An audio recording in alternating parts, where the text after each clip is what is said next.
Halleluja, Halleluja, Halleluja,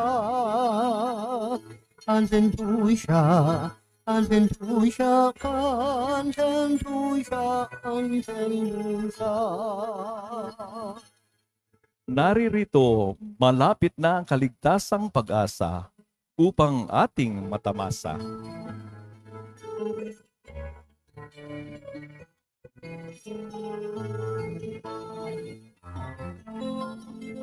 Halleluja, Halleluja, Halleluja,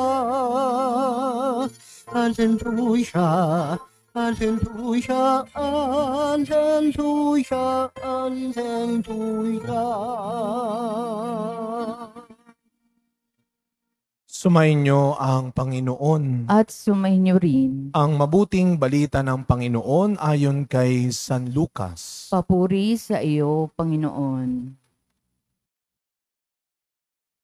Noong panahong iyon, sinabi ni Jesus sa kanyang mga alagad ang isang talinghaga. Tignan ninyo ang puno ng igos at ibang punong kahoy.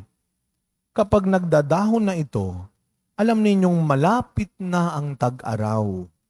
Gayon din naman, kapag nakita ninyong nangyayari na ang mga ito, malalaman ninyong malapit nang maghari ang Diyos.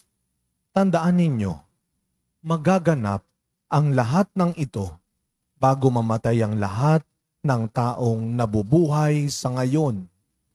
Mawawala ang langit at ang lupa, ngunit ang mga salita ko'y hindi magkakabula. Mga kapatid, ang mabuting balita ng Panginoon. Pinupuri ka namin, Panginoong Hesukristo.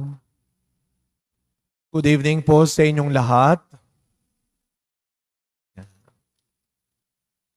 Welcome back to me. No? Ako ay napagbigyan ng kardinal na makasama ulit because before pandemic pa po yung aking last pilgrimage sa footsteps ni St. Paul. But this time, ako po ay nabigyan ng halos 2 linggo mahigit yata ng pagkakataon na makadalaw muli sa mga mahalagang simbahan ng ating mahal na ina sa isang Marian pilgrimage. At umasa ho kayo na dala-dala ko ang mga panalangin ng bawat isa dito sa Liberisa, lalo na ng ating parokya.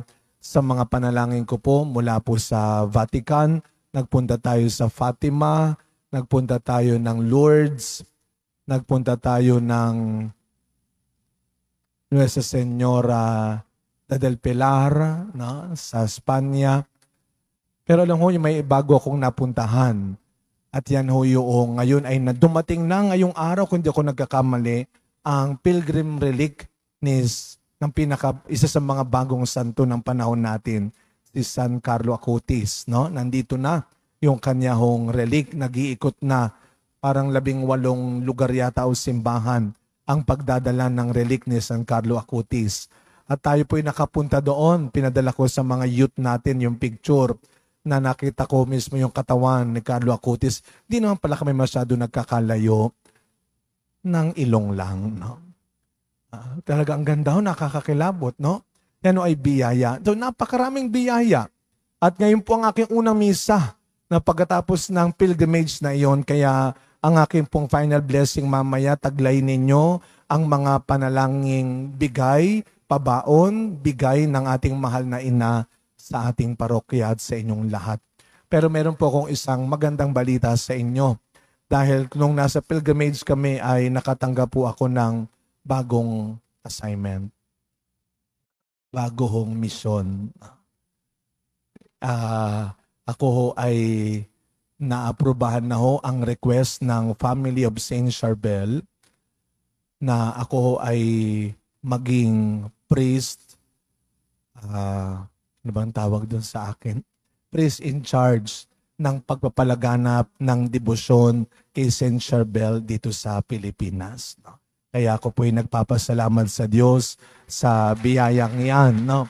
At syempre yan ay sa tulong ng mahal na ina ng Asunsyon kasi dito ko natanggap ang mission na yan, dito ko natanggap ang bagong obligasyon na iyan. Kaya ang susunod ho dyan, early next year, pagdasal niyo ako ay bukod sa langis. Alam niyo po yung langis, nakausap ko po si, bukod kay,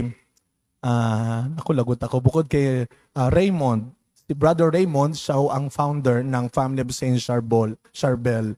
Tapos po, meron sa Amerika, na sila ngayon ay napakalakas na ang devotion sa Amerika, sa Australia, ng Saint Charbel, Family of Saint Charbel. Patawarin ako, alalahanin ko mamaya yung pangalan, kasi iba ho yung pangalan niya. Pinaliwanag niya sa akin, yung langis po, akala ko ay yun ay galing sa tomb ni Saint Charbel, no? Doon sa libingan ni Saint Charbel.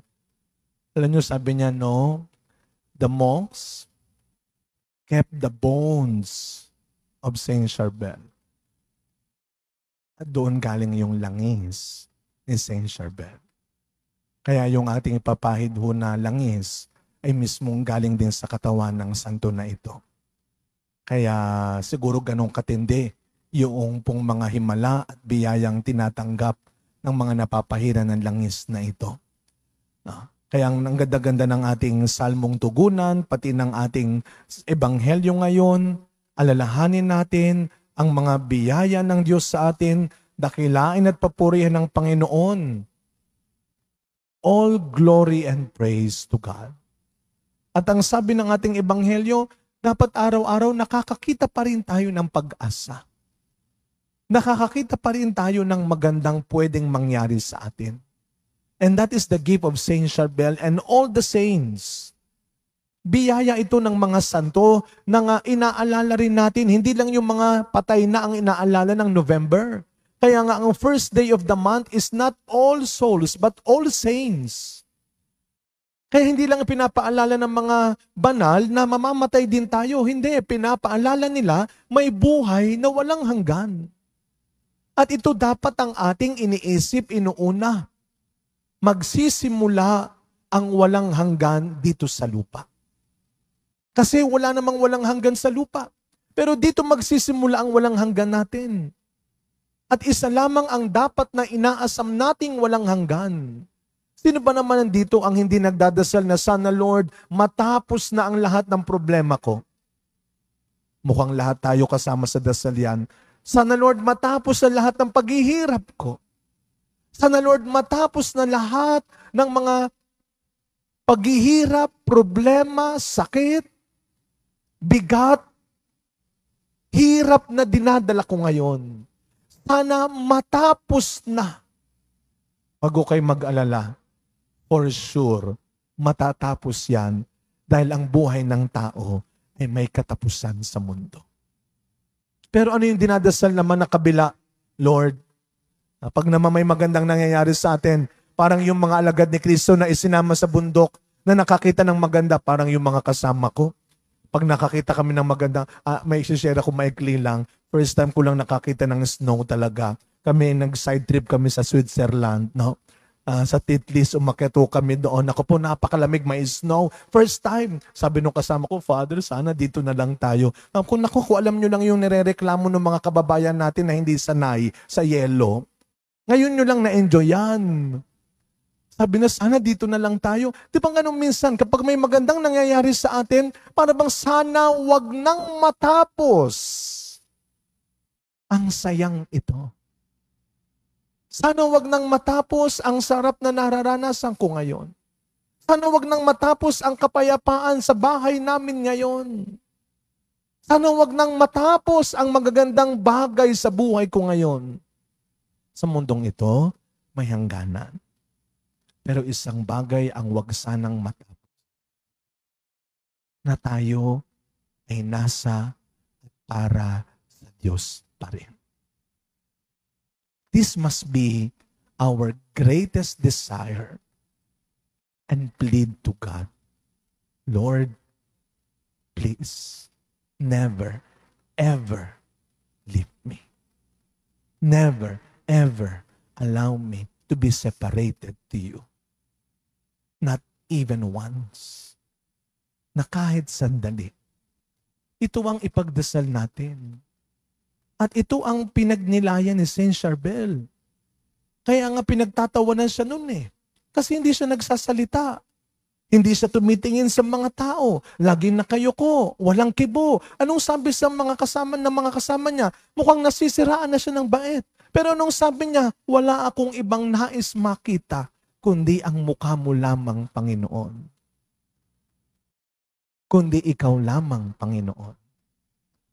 At mga kapatid, isang bagay pa na itinama sa akin.